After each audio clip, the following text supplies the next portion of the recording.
Hi welcome to Sriju channel. ನಾಳೆ ಆಸೆ ಧಾರಾವಾಹಿಲಿ ನನ್ನ ಸಂಚಿಕೆ ಹೇಗಿರುತ್ತೆ ನೋಡ್ಕೊಂಡು ಬರೋಣ ಬನ್ನಿ.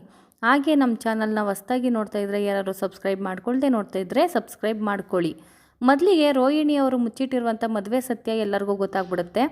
ಶಾಂತಿ ನಾಯಿನ ಹೊರ್ಗಡೆ ಹಾಕಿ ಅಂತ ಹೇಳ್ತಾರೆ. ಅದಕ್ಕೆ ರೋಹಿಣಿ ಅವರು ಇಲ್ಲ ಅತ್ತೆ, ನಾನಂತೂ ಹೊರ್ಗಡೆ ಹೋಗಲ್ಲ, ಈ ಬದುಕು ಕಟ್ಕೊಳ್ಳೋಕ್ಕೆ ನಾನು ತುಂಬಾ ಕಷ್ಟಪಟ್ಟಿದ್ದೀನಿ, ನಾನಂತೂ ಈ ಮನೆ ಬಿಟ್ಟು ಹೋಗಲ್ಲ, ನಾನು ಈ ಮನೆ ಸೊಸೆ ಅಂತ ಹೇಳ್ತಾರೆ. ಶಾಂತಿ ಅವರು ಸೊಸೆ ಆಗಿದ್ದಿದ್ರೆ ನೀನು ಇಷ್ಟು ದಿವಸ ನಮಗೆ ಇಂಥ ದೊಡ್ಡ ಸತ್ಯನ ಮುಚ್ಚಿಟ್ಟಿದೆಯಲ್ಲ, ನಾವು ಇದನ್ನು ಸುಮ್ಮನೆ ಬಿಡಬೇಕಾ, ನಾವಂತೂ ಸುಮ್ಮನೆ ಬಿಡಲ್ಲ, ಮನೆಯಿಂದ ಹೊರಗಡೆ ಹೋಗು ಅಂತ ಹೇಳ್ತಾರೆ. ಇಲ್ಲ ಅತ್ತೆ, ನಾನಂತೂ ಹೋಗಲ್ಲ, ನನ್ನ ಕೈಯಲ್ಲಿ ಆಗಲ್ಲ ಅಂತ ಹೇಳ್ತಾರೆ. ಮನೋಜ್ ಅವರು ಬಂದು ಮನೆಯಿಂದ ನೀನು ಹೊರಗಡೆ ಹೋಗ್ತೀಯಾ ಇಲ್ಲ ನಾನೇ ಕರ್ಕೊಂಡೋಗಿ ಬಿಡ್ಲಾ ಅಂತ ಹೇಳ್ತಾರೆ. ಇಲ್ಲ ಮನೋಜ್, ನಾನಂತೂ ಹೋಗಲ್ಲ ಅಂತ ರೋಹಿಣಿ ಅವರು ಅಳ್ತಾ ಇರ್ತಾರೆ. ಮನೋಜ್ ಅವರು ಮನೆಯಿಂದ ಹೊರಗಡೆ ಕರ್ಕೊಂಡು ಹೋಗೋದಕ್ಕೆ ಟ್ರೈ ಮಾಡ್ತಾರೆ, ಆದರೆ ಅವರು ಬರಲ್ಲ. ರೋಹಿಣಿ ಅವರು ನಾನು ತಾಲಿ ಕಟ್ಟಿಸ್ಕೊಂಡಿದ್ದೀನಿ ಮನೋಜ್ ನಿಮ್ಮ ಕೈಯಲ್ಲಿ, ನಾನಂತೂ ಬರಲ್ಲ ಅಂತ ಹೇಳ್ತಾರೆ. ಮನೋಜ್ ಅವರು ಈ ತಾಲಿ ಇದ್ರೆ ತಾನೇ ನೀನು ಆ ಥರ ಹೇಳೋದು, ಈ ತಾಲಿನೇ ಕಿತ್ತಾಕ್ಬಿಟ್ರೆ ಆವಾಗ ನೀನೇ ಈ ಮನೆಯಿಂದ ಹೊರಡ್ತೀಯಾ ಅಂತಂದ್ಬಿಟ್ಟು ತಾಲಿ ಕಿತ್ತಾಕೋಕೆ ಹೋಗ್ತಾರೆ.